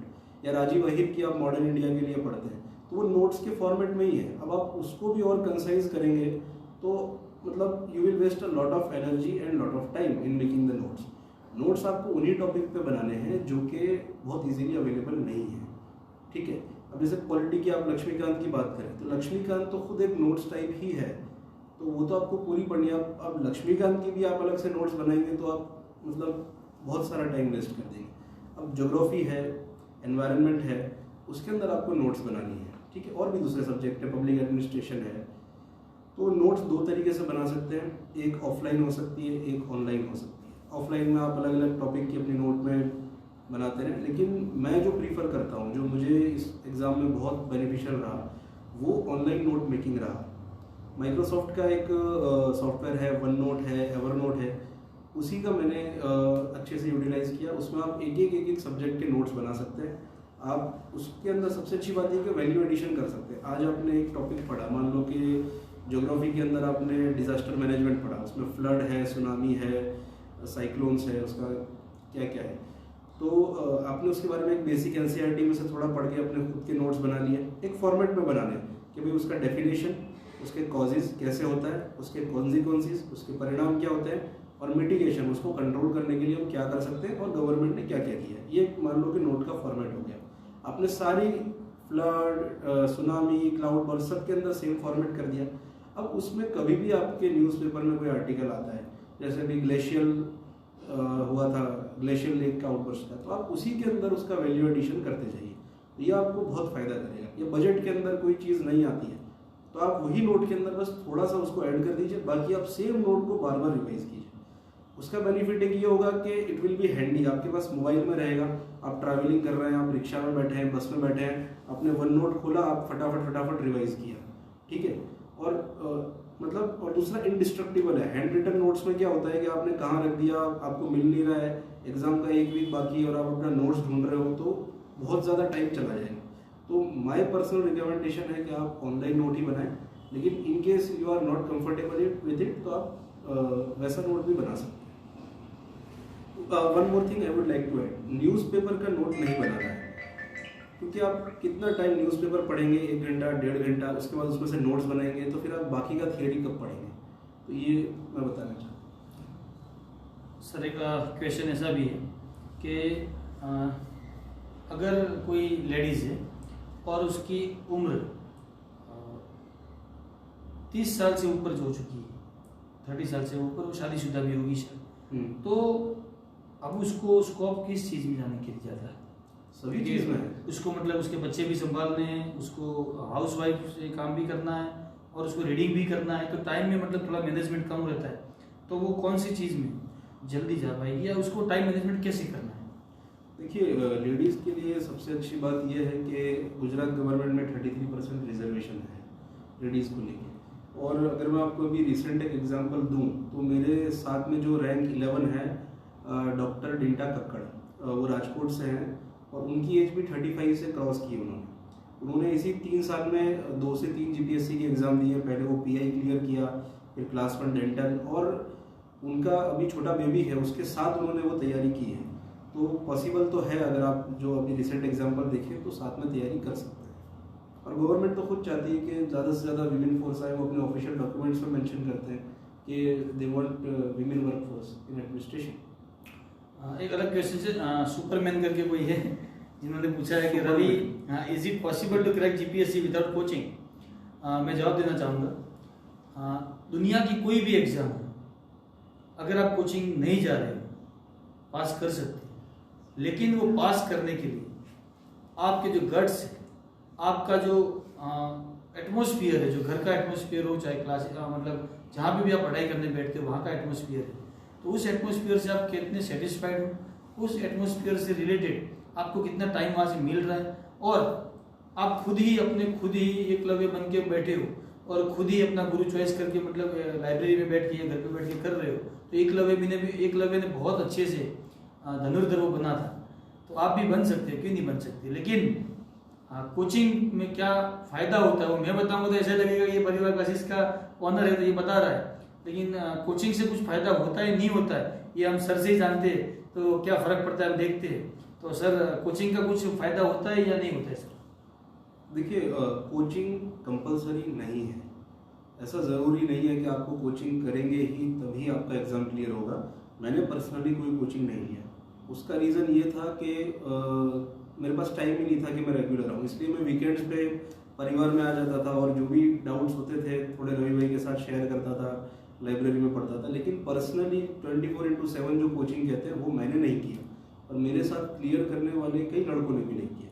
But coaching कहाँ इंपॉर्टेंट है मैं आपको वो बताता हूँ। आपके इनिशियल फेजेस ऑफ प्रिपरेशन है जो कि मुझे प्रॉब्लम हुई कि भाई क्या पढ़ना, कैसे पढ़ना, क्या चीज़ नहीं पढ़नी, कौन सी बुक रिफ़र करनी, एग्ज़ाम के बारे में जो बहुत सारी डिटेल होती है, क्या लास्ट ईयर वाले अटैम्प्ट कर सकते हैं नहीं कर सकते हैं, ठीक है, कट ऑफ कितना रहा, बहुत सारा होता है। उसके अंदर आपका इतना सारा टाइम चला जाता है एग्ज़ाम्स के बारे में ही मतलब R&D करने में। अगर आप कोचिंग ज्वाइन करते हैं तो आपके बहुत सारे डाउट बहुत कम समय में क्लियर हो जाते हैं। तो जिन लोगों ने कोचिंग किया उनको ये बेनिफिट तो हुआ है। मेरी बैच में जो भी कोचिंग वाले हैं वो कम समय में सारे डाउट्स उन्होंने बोला कि हमें ये फ़ायदा हुआ था, तो कोचिंग का ये बेनिफिट है। सेकेंडली, अगर कोचिंग अच्छी है जहाँ पे आंसर राइटिंग की प्रैक्टिस होती है, मॉक टेस्ट होते हैं, तो इस तरीके का कोचिंग तो मैं मानता हूँ ज्वाइन करना चाहिए। क्योंकि मॉक इंटरव्यू के लिए तो मैंने खुद एक बार ये प्राजस्व के अंदर 2 मॉक इंटरव्यू दिए थे। तो जहाँ जहाँ आपको लगता है कि आपको सेल्फ एनालिसिस करो कि आपको कोचिंग की ज़रूरत है कि नहीं है और कहाँ पे है, आप उसी चीज़ का लो। जो चीज़ आपको आती है वही चीज़ जाके पढ़ने की ज़रूरत नहीं है।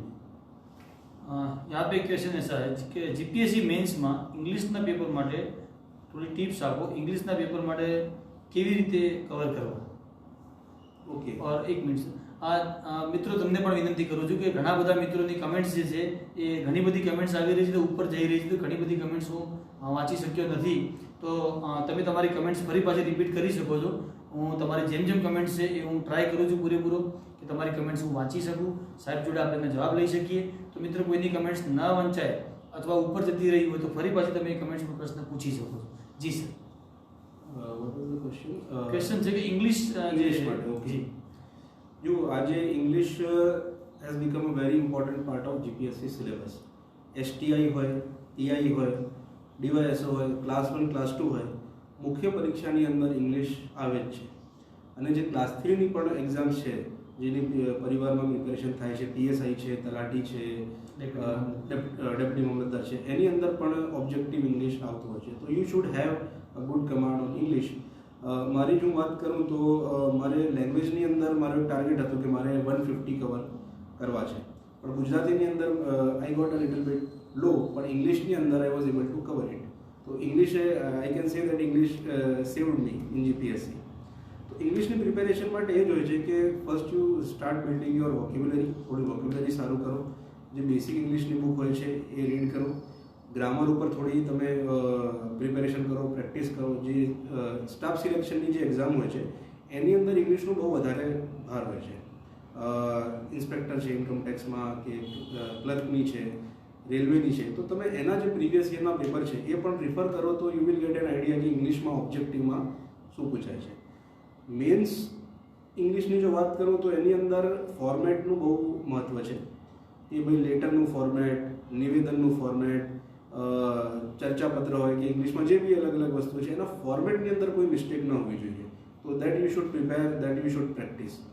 એની સાથે સાથે ઓનલી લેંગ્વેજ નહીં, જે તમારું જીએસનું નોલેજ છે, જનરલ સ્ટડીઝનું, એ પણ તમે ઇંગ્લિશના પેપરમાં અપ્લાય કરો। એસે હોય, લેટર હોય, નિવેદન હોય, એમાં કન્ક્લુઝનમાં સસ્ટેનેબલ ડેવલપમેન્ટ ગોલ, કોઈ એક્ટ માટે પૂછ્યું હોય તો એક્ટનું મેન્શન કરો। તો થોડું એમ ક્રિસ્પી લાગવું જોઈએ ઇંગ્લિશનું, બિલકુલ એમ પ્યોર ઇંગ્લિશ નહીં, જીએસ પ્લસ ઇંગ્લિશ હશે તો you will get good marks. That I tried this time and this was successful. खूब खूब धन्यवाद अर्शी भाई। एक क्वेश्चन अभी ऐसा है कि स्पीपा की प्रिपरेशन कैसे करनी चाहिए। जो हम फेसबुक की क्वेश्चन नहीं, फेसबुक में इतना आ नहीं रहा है। जी ठीक है, मैं शायद रिफ्रेश हो रहा है, क्या हो रहा है? સ્પીપાની પ્રિપેરેશન જો તમે સ્પીપાના પેપર જુઓ તો બિલકુલ સિમિલર જ છે આપણે જે જીપીએસસી 1-2ના પેપર હોય છે એ જ પ્રકારના પેપર હોય છે, પણ સ્પીપામાં ઓનલી પ્રિલિમ્સ લેવાની હોય છે। If you are preparing four GPSC or other exams તો એના માટે સિલેબસ બી બિલકુલ સિમિલર જ છે। यस। हाँ, रूपल बा पूछ रही है कि आपका डे नाइट प्रिपरेशन रूटीन क्या है। डे नाइट प्रिपरेशन मेरा क्या था वो मतलब हाँ, कैसे आप प्रिपरेशन कर रहे हैं। एक्चुअली जॉब मेरी चल रही थी तो जॉब के साथ मेरा फिक्स रूटीन सेट नहीं हो पा रहा था। मैं ट्राई करता था कि वीकेंड्स में मैक्सिमम यूटिलाइज करूँ, और जब भी टाइम मिलता था कहीं पे भी मिल जाता था, चाहे बस में बैठा हूँ, रिक्शा में बैठा हूँ, मैं वन नोट के अंदर निकाल के उसको पढ़ता रहता था। तो मेरा फिक्स टाइम नहीं था। बीच में ये हुआ कि मैं नॉक्टर्नल हो गया, नाइट में पढ़ने लगा ज़्यादा, तो दोपहर आके कभी शाम को सो जाता, फिर पूरी रात पढ़ता रहता। But I would not suggest that, क्योंकि फिर वो दिन में आपका एनर्जी लेवल अच्छा नहीं रहता, आप पूरी नाइट पढ़ाई करते हैं और दिन में फिर सोते हैं, तो that is not good. But मेरी थोड़ी मजबूरी थी तो I used to do that. जी थैंक यू सर। एक क्वेश्चन ऐसा है कि जीएसटी डिपार्टमेंट में अगर किसी को जाना है तो क्या मतलब उनका रिक्वायरमेंट क्या रहता है। जीएसटी में आप 2 तरीके से जा सकते हैं। एक सेल टैक्स इंस्पेक्टर की जो भर्ती होती है डायरेक्टली जीपीएससी के थ्रू ही होती है, एसटीआई की, वो ग्रुप सी पोस्ट है, आप उससे जा सकते हैं। और अगर आपको क्लास 2 और क्लास 1 में जाना है, क्लास 2 इज टैक्स ऑफिसर और क्लास 1 में होगा असिस्टेंट कमिश्नर ऑफ जीएसटी। वो दोनों जीपीएससी की क्लास 1 क्लास 2 का ही पोस्ट है, आप उसके थ्रू जा सकते हैं। ठीक है। मुझे मालूम था एक क्वेश्चन तो ऐसा आने वाला ही और आया भी। आपकी सैलरी कितनी होगी?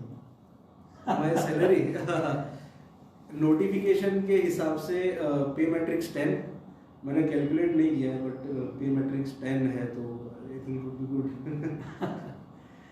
अभी मेरा अभी 5 है पे मैट्रिक्स, तो almost it will be double, that's all I can say. Ravi ભાઈ, कुछ लड़कों के प्रश्न थे તલાટીની પ્રિપેરેશન કઈ રીતે કરવી અને કોન્સ્ટેબલની પ્રિપેરેશન કઈ રીતે કરવી, તો I think you would be better to answer that question. હા, તો આમાં પણ ઘણા બધા ક્વેશ્ચન્સ એવા આવ્યા છે કે ભાઈ અમારે તલાટીની એક્ઝામ આપવી છે, આગળ આવી રહી છે, બહુ જબરજસ્ત માસ, બહુ મોટો માસ આવી રહ્યો છે કે તલાટીની અંદર લગભગ હું એવું માનું છું કે 5000 ઉપર તલાટીની ભરતી આવશે. અને મિત્રો કોન્સ્ટેબલની પણ છે, બહુ મોટી ભરતી છે. એ સિવાય ક્લર્કની એક્ઝામ પણ બહુ મોટી આવી રહી છે.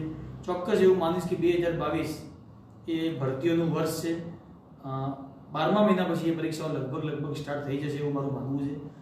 આજથી પણ તૈયારી ચાલુ કરો ને, આજથી પણ. આજે તમે નક્કી કરો કે રાત્રે મારે 2 કલાક વાંચવું છે, તો આજથી ચાલુ કરો તો પણ તમે એ એક્ઝામ ક્રેક કરી શકો. માત્ર ને માત્ર તમારે શું કરવાનું છે? સબ્જેક્ટનું મેનેજમેન્ટ, ટાઈમ મેનેજમેન્ટ અને સ્માર્ટ વર્ક. હમણાં કીધું કે સ્માર્ટ વર્ક કરવાનું બધા કહે છે પણ કોઈ શીખવતું નથી કઈ રીતે કરવું. મિત્રો, સ્માર્ટ વર્ક શીખવવું એ કોઈ બધા લોકો માટે એક જેવું સેમ ન પણ હોય છે. તમારું ટાઈમ મેનેજમેન્ટ તમે જ કરી શકો, હું ના કરી શકું. કેમ? કોઈ હાઉસવાઈફ છે, કોઈ બિલકુલ કોલેજ કરવા જઈ રહ્યું છે, કોઈ બિલકુલ ફ્રી છે, કોઈ ભણવા તો ઈચ્છે છે પણ એને વાતાવરણ નથી મળતું. ઘણા એવા વ્યક્તિઓ છે કે જેને ભણવું છે પણ ઘરની પરિસ્થિતિ એવી છે કે જે ભણવા માટે એને ટાઈમ નથી આપી શકતો અથવા એ સમયની સાથે એને આર્થિક ન્યાય નથી આપી શકતું. તો ઘણા બધા લોકોની ઘણી બધી પ્રોબ્લેમ્સ છે. તો એ બધી પ્રોબ્લેમ્સ ને અનુરૂપ દરેક માટે એક જ ટાઈમ ટેબલ કામ ના આવે. જેમ સાહેબે વાત કરી કે ઇન્કમ ટેક્સમાં જોબ ચાલુ હતી, તો અહીંથી એમને કડી જવાનું, કડીથી પાછું આવવાનું, ટ્રાન્સપોર્ટેશનનો એનો ટાઈમ બગડે, એમની સાથે સાથે કામ પણ કરવાનું અને સાથે રીડિંગ કરવાનું. તો એમને ટાઈમ મેનેજમેન્ટ કર્યું છે, 5-6 કલાક 7 કલાક રીડિંગ કરી અને ડેપ્યુટી કલેક્ટર બન્યા છે. તો તમારી જોડે જો ટાઈમ ઇનફ હોય 7 કલાક 8 કલાક 10 કલાક 12 કલાક, તો એ ટાઈમનું મેનેજમેન્ટ કરી અને તમે તલાટી ના બની શકો, તમે કોન્સ્ટેબલ ના બની શકો.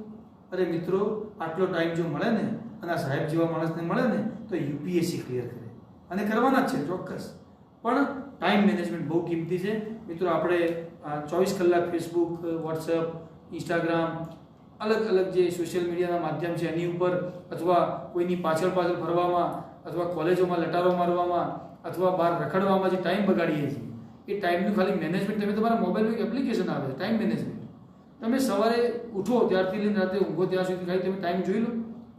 કેટલો ટાઈમ તમે વાંચવા માટે આપ્યો છે, કેટલો ટાઈમ તમને 24 કલાકનો હિસાબ જ નહીં મળે. 4 કલાક વાંચી રહ્યા છો, બાકીના 20 કલાકનો હિસાબ તમને 8 કલાક ઊંઘવાના મળશે, 2 કલાક નાવા ધોવા ફરવાના મળશે, બાકીના કલાકનો હિસાબ જ નહીં મળે. કેમ? કે ટાઈમ મેનેજમેન્ટ નથી કર્યું. હું ચોક્કસ માનું છું તલાટી તમારે પાસ કરવી હોય કે બિન સચિવાલય ક્લાર્કની એક્ઝામ પાસ કરવી હોય, ચાહે કોન્સ્ટેબલ હોય, ચાહે પીએસઆઈ હોય, ડેપ્યુટી મામલતદાર હોય, એક ચોક્કસ મેનેજમેન્ટ સાથે જો આપણે ચાલીએ તો એ પાસ કરવી બિલકુલ ઈઝી છે.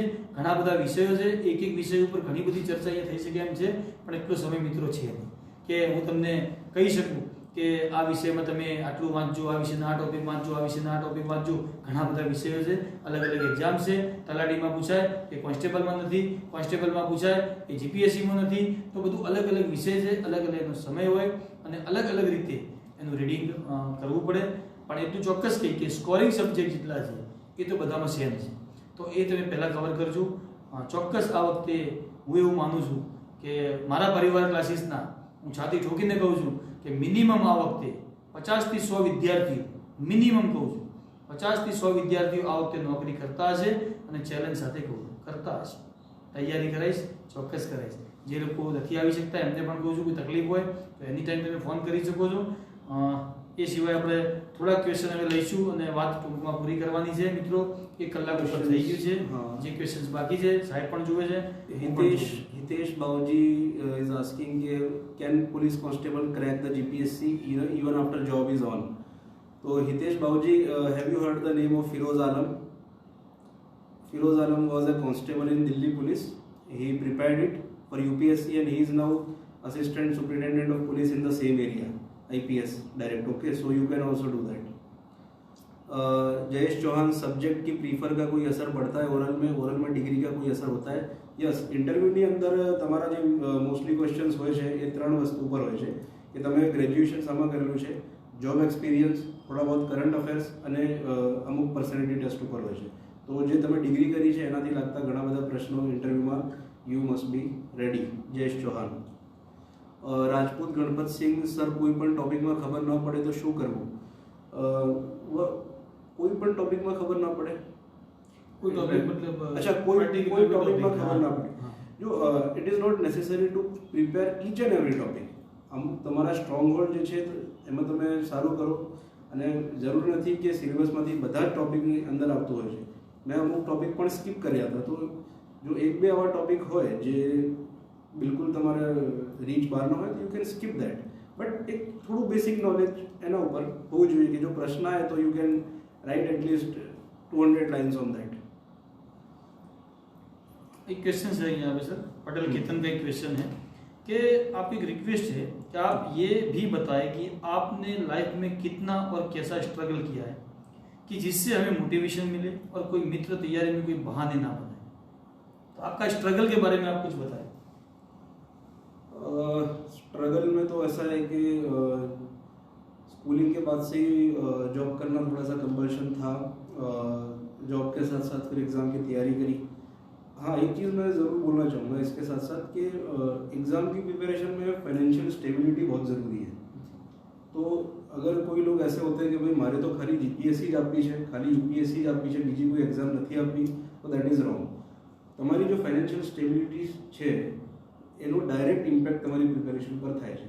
તો પહેલાં જો તમને કોઈ એક સારી નોકરી મળી જાય ડીવાયએસઓની કે એસટીઆઈની કે કોઈ પણ ક્લાસ 3ની, તો at the end of every month you are secure. And then you can focus on other exams. સ્ટાર્ટિંગમાં મને જ થોડી પ્રોબ્લેમ થઈ જ્યારે મારે ઇન્કમ ટેક્સની જોબ ન હતી તો થોડી ફાઇનાન્શિયલ સ્ટેબિલિટી પણ ન હતી. તો મારે એ જ હતું કે ભાઈ કોઈ પણ એક્ઝામ મારે ક્રેક કરીને પહેલાં એક જોબ લેવી છે, કારણ કે એલિમેન્ટ ઓફ અનસર્ટેનિટી બહુ વધારે છે જીપીએસસીમાં અને યુપીએસસીમાં. બિલકુલ અનસર્ટન એક્ઝામ છે, કોનું થશે કોનું નહીં થાય, you will be selected or not, no one can say that. તો first try to grab a job. સૌથી પહેલાં મને સ્ટાર્ટિંગમાં પ્રોબ્લેમ થઈ. જોબ પછી જે ચેલેન્જ હતું એ હતું ટાઈમ મેનેજમેન્ટનું, કે ભાઈ અપડાઉન કરવું, સાથે ત્યાં કામ પણ કરવું, અને નોટબંધી પછી તો ઘણું બધું કામ હતું ઇન્કમ ટેક્સની અંદર, તો એની સાથે સાથે તૈયારી કરવી. તો time management was the biggest issue for me. તો એ જ છે કે વેનેવર you get time just read. एक क्वेश्चन सर ऐसा है, अनीशा राणा का है कि 5 साल पहले इन्होंने किसी एग्जाम के अंदर इंटरव्यू दिया है और उसका वेटिंग खुलने की अभी कोई आशा है क्या? 5 साल हो चुके हैं. 5 साल, देखो मुझे उस एग्जाम की टेक्निकल डिटेल्स पता नहीं है कौन सा कौन सी एग्जाम है, वो किस वजह से वो रुका हुआ है, तो मतलब मैं बिल्कुल प्रिसाइजली नहीं दे पाऊंगा. जी. बट इतना अगर साल हो गया है तो मैं इतना कहूँगा कि आप उसका वेट करते रहिए, बट दूसरी चीज़ों की आप एफर्ट करते रहिए. अगर वो हो जाएगा तो बहुत अच्छा है. हाँ, तो वो आना ही है. अदरवाइज हो सकता है you can get something better than that. Yes. एक क्वेश्चन सर ऐसा है, उन्होंने ऐसा बताया, मतलब इंग्लिश में थोड़ी लैंग्वेज प्रॉब्लम लग रही है, कुछ पता नहीं क्या है, लेकिन ये बताना चाहते हैं कि how to handle family expectation. क्योंकि फैमिली वाले जो है ना, तो दूसरों के साथ मुझे कंपेयर करते रहते हैं, और वो पास हो गया तू रह गया, वो पास हो गया तू रह गया, बस घूमता रहता ये वो, या तो एग्जाम में मतलब जो तैयारी कर रहा है तुझे रिजल्ट तो मिल नहीं रहा है, तो वो मुझे डीमोटिवेटेड कर रहे हैं. तो इसके लिए मुझे क्या करना है? होता है ये स्ट्रेटेजी का ही एग्ज़ाम की प्रिपरेशन का ही एक पार्ट है. और 1-2 बार अगर फेलियर हो जाती है, जो कि बहुत ही कॉमन चीज़ है, फेलियर होना कम्पिटिटिव एग्ज़ाम्स की तैयारी में बहुत कॉमन चीज़ है. ये मैं बोलना चाहता हूँ, सभी पेरेंट्स को भी समझना चाहिए, सभी स्टूडेंट्स को भी समझना चाहिए कि कुछ फिक्स नहीं है, आप बस लगे रहो उसके अंदर, जितनी भी अपॉर्चुनिटीज़ मिलती हैं उसको ग्रैब करो. और इस तरीके के जो चैलेंजेस आते हैं पढ़ाई के दौरान, मुझे भी आए हैं, आप बेफिक्र रहिए. लेकिन मैंने कहा ना, वो हॉर्स के रेस की तरह आपको बाकी सब चीज़ों पर ध्यान नहीं देना है. आपका जो रेस कोर्स है उसी पर ध्यान देके आप दौड़ते रहिए. तो ऐसे बहुत सारे चैलेंजेस आएंगे, दूसरों से कंपेयर करना. तो आप किस चीज़ में बेटर है आप वो तलाश कीजिए ना. अगर कोई इंजीनियरिंग की सर्विसेज के अंदर अच्छा है तो ज़रूरी नहीं है कि आप भी वही करें. आप जिस चीज़ में बेटर है आप डिसाइड कीजिए और आप घोड़े की तरह दौड़ते रहिए. इसका जवाब मैं भी दूंगा। फैमिली जब आपको डिमोटिवेटेड कर रही है, या आपके फ्रेंड्स जो है, या आपके फैमिली मेंबर्स है, या समाज के कोई लोग है, ये वो, जब वो लोग आपको ऐसा बोल रहे हैं कि तू तो 2 साल से बैग लेके लटका के घूम रहा है, कोई एग्जाम तो पास कर नहीं रहा है, तू बस ऐसे ही घूमते रहता है, तुझसे कुछ नहीं होगा। मित्रों एक વાત કહું, આલ્બર્ટ આઇન્સ્ટાઈનનું નામ સાંભળેલું છે। જ્યારે એને भाई है ना खुले वाला, कौन सा? ये मतलब आइंस्टाइन है ना वो, कौन सा? बल्ब का इन्वेंशन करने वाला, वो Edison. Edison, Thomas Alva Edison, yes sorry, Thomas Alva Edison ji એની વાત કરતો તો મારા આઇન્સ્ટાઈનમાં ઘૂસી ગઈ। થોમસ આલ્વા એડિસન જે છે એમને જ્યારે બલ્બનું ઇન્વેન્શન કર્યું, આપણે જે ગોળો કહીએ લાઇટનો ગોળો, એ પહેલી વારમાં શોધાઈ ગયો। એને ઘણા બધા કીધું સલા પાગલ, તારથી કંઈ ના થાય, આ વાળ વધારે ભરે જા, તારથી કંઈ જ નહીં થવાનું, તું માત્ર ને માત્ર આ ગોળો લઈને ભરે જા। મિત્રો 1000 વખતે ફેલ થયો છે, 1000 ટાઈમ, 1000 વખતે ગોળો ચાલુ થયો જ નથી, ફૂટી જાય, ફરી પાછો ભેગો કરે, ફરી ફૂટી જાય, 1000 વખત। મિત્રો તમે 1000 વખત ફેલ થયા છો, અને 1000 ને 1મી વખત એ ગોળો ચાલુ થયો, જેટલા લોકો બોલીને ગયા હતા કે તારથી કંઈ નહીં થાય, એ જ બોલવા લાગ્યા, અમને ખબર હતી તું કંઈક તો કરશે જ, આ તો અમે ખાલી ખાલી કહેતા હતા। મિત્રો કોઈની ચિંતા કરવી નહીં, અને આ જે વાલીઓ જે છે, જે છોકરાઓને ડિમોટિવેટેડ કરી રહ્યા છે કે તારથી કંઈ ના થાય, તું કંઈ ના કરી શકે, એ વાલીઓને કહું છું, એક ચોપડી લઈને બેસો તો ખરી, ખબર પડે કઈ રીતે તૈયારી થાય છે। તમે પાસ થયા, તમે થયા એક સમય અલગ હતો। મિત્રો હાલ તમારા જે બાળકો છે, જે મહેનત કરી રહ્યા છે, એને ડિમોટિવેટેડ ના કરશો। ભલે ફેલ થાય, 1 વાર ફેલ થાય, 2 વાર થાય, અરે તમે ધંધામાં દુકાન ચાલુ કરી નાખશો, ધંધો ચાલુ થઈ જશે, પહેલા દિવસથી ગ્રાહક આવવા માંડશે। બની શકે 50 લાખની દુકાન લીધા પછી પણ નુકસાન થાય, તો આ નુકસાન તો બચી જાય તમારું 50 લાખનું। કમસે કમ એને તૈયારી કરવા દો, એ 1 વર્ષ કરે, 2 વર્ષ કરે, 3 વર્ષ કરે, 5 વર્ષ કરે, એ કહેવો જોઈએ કે નહીં મારથી નહીં થાય તો એને છોડી દો, કમસે કમ કરવા દો। 6 મહિના 12 મહિના તમારે એને જીપીએસસી ક્લિયર કરાવવી છે, તમારે એને યુપીએસસી ક્લિયર કરાવવી છે, અરે એને એ તૈયારી કરે છે કે નથી કરતો, એને પ્રોપર ગાઈડન્સ આપો कि भाई तू आ रीते नहीं, आ रीते कर, એને ડિમોટિવેટેડ ના કરશો પ્લીઝ। मैं इसमें एक चीज़ ऐड करना चाहूँगा, जो रवि भाई ने कहा एडिसन का एग्जांपल देखिए कि वो 99 बार फेल हुआ और 100 बार में उसको सक्सेस मिली। तो उसने एक ये चीज़ बोली कि सबने बोला कि आपको इतनी फेलियर मिली तो क्या, तो ही सेड कि I have found 99 ways how to not do it, कि इसको कैसे नहीं करना, उसके 99 तरीके बिल्कुल बिल्कुल। तो फेलियर जो है वो भी सक्सेस का ही पार्ट है आपकी जर्नी। पार्ट है, बिल्कुल। ठीक है, તમે ફેલ થાઓ છો કે તમે આ બધું કરો છો, એ તમારા પાસ થવાના સ્ટેપ છે। બની શકે કે તમારે અહીંયા પહોંચવું છે, તમે આ ફેલ થયા, આ ફેલ થયા, આ ફેલ થયા, પણ ત્યાં સુધી પહોંચ્યા છો, ત્યાં પહોંચવાનો તમારો રસ્તો ખુલ્લો છે। મિત્રો ફટાફટ આપણે હવે 5 મિનિટમાં આ પૂરું કરવાના છીએ, તો કોઈને કોઈ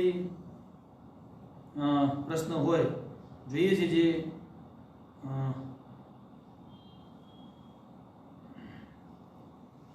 કોઈ દિવાળી પછી નવી બેચ ચાલુ કરવાની થવાની છે, એનું છેલ્લે વાત કરીએ। દિવાળી હોળી ધૂળેટી બધું લઈએ,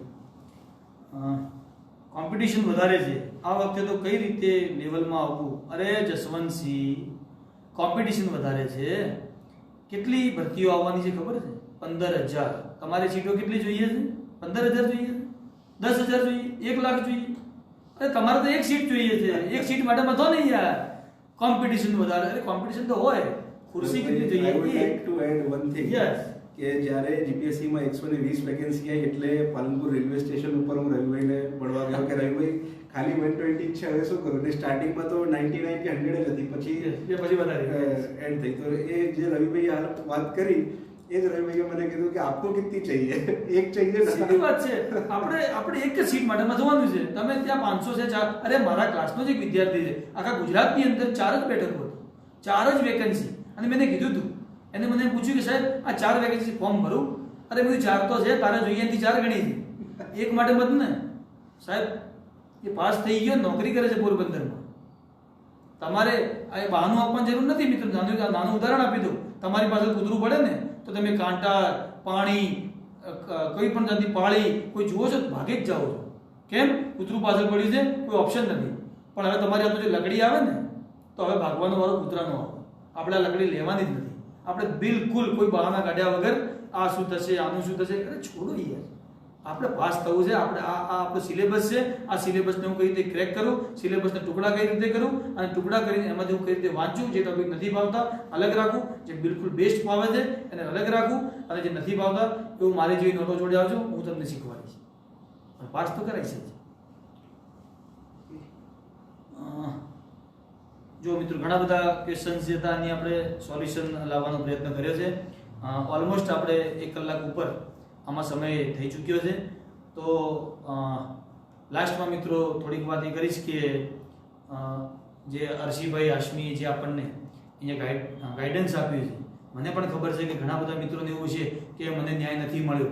ઘણા બધા છે કે મારા ક્વેશ્ચન તમે વાંચ્યા જ નથી, અમે સવારથી રાહ જોતા હતા, 2 દિવસથી રાહ જોતા હતા. પણ મિત્રો તમે સમજી શકો છો કે એક સાથે જ્યારે અહીંયા 200-500 કોમેન્ટ આવતી હોય, જો એક કોમેન્ટ પાછળ પણ 2 મિનિટ પણ આપીએ તો મિત્રો કમસે કમ 6 થી 7 કલાક આ લાઈવ રાખવું પડે, અને બીજી કોમેન્ટ્સ આવે તો ફરી પાછું કરવું પડે. તો જેટલો ન્યાય આપવાનો પ્રયત્ન કર્યો છે. હું શોર્ટમાં બીજી એક વાત કરી લઈશ કે નેક્સ્ટ યરની અંદર 2022 ની અંદર ઘણી બધી એક્ઝામ છે. તમે જો ધોરણ 12 પાસ કરેલું હોય તો એની ઉપર તલાટી, બિન સચિવાલય, કોન્સ્ટેબલ આવી જે એક્ઝામ છે, કદાચ એવું બની શકે કે આ વખતે છેલ્લી વખત 12માના બેઝ ઉપર હોય તો, અને કોલેજ પણ તમે કરતા હશો તો એ કોલેજ પણ જરૂરી છે. પણ સાથે સાથે જો તમે એક વખત સરકારી નોકરીમાં લાગી ગયા તો સાહેબે કીધું એમ કે તમારો એક બેકઅપ પ્લાન, તમે ધારો કે હાલ તમને જે પણ જોબ મળે છે, કોન્સ્ટેબલની મળે, તલાટીની મળે, જે પણ મળે, એક બેકઅપ પ્લાન કે તમારા દર મહિને આટલા પૈસા તમારા ખાતામાં હોય, તમારે તૈયારી કરવામાં કોઈ તકલીફ ન પડે, તમારું ઘર ચલાવવામાં તકલીફ ન પડે. તો પહેલી જે નાની જોબ છે એ પહેલા એક સિક્યોર કરીને લઈ લેવી જોઈએ. એના પછી તૈયારી ચાલુ કરીને રજા મૂકીને સીટમાં જઈને પણ તમે તૈયારી કરી શકો છો. જીપીએસસી ને યુપીએસસી પણ ક્લિયર કરી શકો છો મિત્રો. તો એના માટે પણ સાહેબે જે વાત કરી એમ કે તૈયારી કરતા રહેજો મિત્રો. ધોરણ 12 પછી ઘણી બધી જોબ્સ છે. બીજી બધી વાતોમાં પડ્યા સિવાય આ તૈયારી કરવી જોઈએ. અર્શીભાઈને કહીશ કે છેલ્લા 2-3 શબ્દો કે પછી આપણે એમનું અભિવાદન કરીશું અને આપણી વાત અહીંયા પૂરી કરીશું. मैं सबसे यही कहना चाहूँगा कि आप जो भी चीज़ में काम कर रहे हैं, चाहे एग्ज़ाम की प्रिपरेशन है, बिजनेस है, आप उसमें पूरा एफर्ट लगाएं. और जैसा अभी रवि भाई ने कहा कि जो भी नेगेटिव डिस्ट्रैक्शन है, चाहे सोशल मीडिया पे डिबेट करना आजकल कल्चर है कि बहसबाजी का कल्चर बहुत बढ़ गया है, जो स्पेशली यंगस्टर्स हैं कि वो अपने आप को सही प्रूव करने के लिए बहुत एक्सट्रीम लेवल तक ये चले जाते हैं. तो मैं कहता हूँ आप उसको अवॉइड करें. आप कंस्ट्रक्टिव चीज़ों में ज़्यादा से ज़्यादा समय दें. अभी जो देश है वो एक बहुत ही इंपॉर्टेंट फेज से गुजर रहा है. कल ही प्रधानमंत्री साहब का ट्वीट था कि जो भी सिविल सर्विसेज जिन्होंने क्लियर की है उनको बधाई दिया और कहा कि अब जो नेक्स्ट आने वाला समय है उसमें सिविल सर्वेंट्स का और ये जो लोग सिलेक्ट हुए इनका एक बहुत बड़ा रोल रहेगा. तो there are lot of things that are going to be change. आप उसका एक पार्ट बिल्कुल बन सकते हैं अगर आप थोड़ी मेहनत करें. और मैं मानता हूँ कि it would be a very wonderful journey. क्योंकि कहते हैं इसके अंदर ये कि वन टाइम ह्यूज एफर्ट चाहिए, वन टाइम ह्यूज एफर्ट. तो आप सारी चीज़ों से हट के तैयारी कीजिए और इसकी प्रिपरेशन में आपको कोई भी प्रॉब्लम आती है तो मैं मानता हूँ Ravi sir is always available and he is मतलब very generous, very kind, very helpful. तो ज़रूर आइए. तो मुझे बहुत अच्छा एक्सपीरियंस रहा है. You must try it also. और आने वाली जो भी भर्तियाँ हैं, जैसे रवि सर ने कहा है कि नेक्स्ट ईयर इलेक्शन ईयर है, क्योंकि मैं आपको एक बात बताना चाहता हूँ कि एवरी ईयर 30 से 40 हज़ार ऑफिसर्स की जॉब आती है और 3 से 4 लाख के करीब क्लरिकल और ग्रुप सी की वैकेंसीज आती हैं.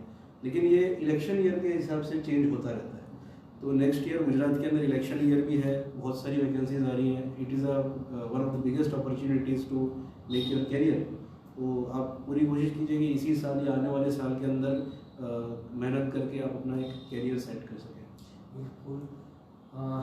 અર્શીભાઈ હાશમીનો આપણે ખૂબ ખૂબ આભાર વ્યક્ત કરીએ છીએ. મારા તમામે તમામ પરિવાર ક્લાસીસના વિદ્યાર્થીઓ તરફથી હું આપને ખૂબ ખૂબ આભાર આપને વ્યક્ત કરું છું. તમે આ વિદ્યાર્થીઓ સાથે જે ઇન્ટરેક્શન કર્યું એમને ઘણું બધું એવું મોટિવેશન મળ્યું છે. મિત્રો, આ ઉંમરે ડેપ્યુટી કલેક્ટર બનવું અને પોતાના આખા સમાજની અંદર, આખા ગામની અંદર એક દાખલો બેસાડવો એ કોઈ નાની સૂની વાત નથી. અને એમને આ કરી બતાવ્યું છે. એમને પણ આપણે ખૂબ ખૂબ અભિનંદન પાઠવીએ છીએ. પરિવાર ક્લાસીસ તરફથી અભિનંદન પાઠવીએ છીએ. અને આજે આપણે બધા મિત્રો ભેગા મળી અને એમને એક એશ્યોરન્સ એવું આપીએ, એમને પ્રોમિસ આપીએ કે સાહેબ તમે અમારી માટે જે કલાક 2 કલાક જે અમારી માટે અહીંયા બગાડ્યા છે, અમને જે આ મોટિવેશન આપ્યું છે, તો અમે તમને એવું પ્રોમિસ આપીએ કે અમે પણ કંઈક ને કંઈક બની અને તમને મળવા આવીશું. તમે જ્યાં હશો ગુજરાતના ખૂણામાં ત્યાં મળવા આવીશું અને તમને થેન્ક્સ કહેવા આવીશું કે તમે જે અમને આ મોટિવેશન આપ્યું હતું, તમે અમને જે વાત કરી હતી એના લીધે અમારી જિંદગી બદલાઈ છે અને અમે હવે આ રસ્તા ઉપર આગળ જવાના છીએ. તો હર્ષિભાઈ ફરીથી એકવાર આપનો ખૂબ ખૂબ આભાર છે એન્ડ મળતા રહીશું. ખૂબ ખૂબ ધન્યવાદ મિત્રો. Thank you very much. મળીએ પાછા. વંદે માતરમ. ભારત માતા કી જય.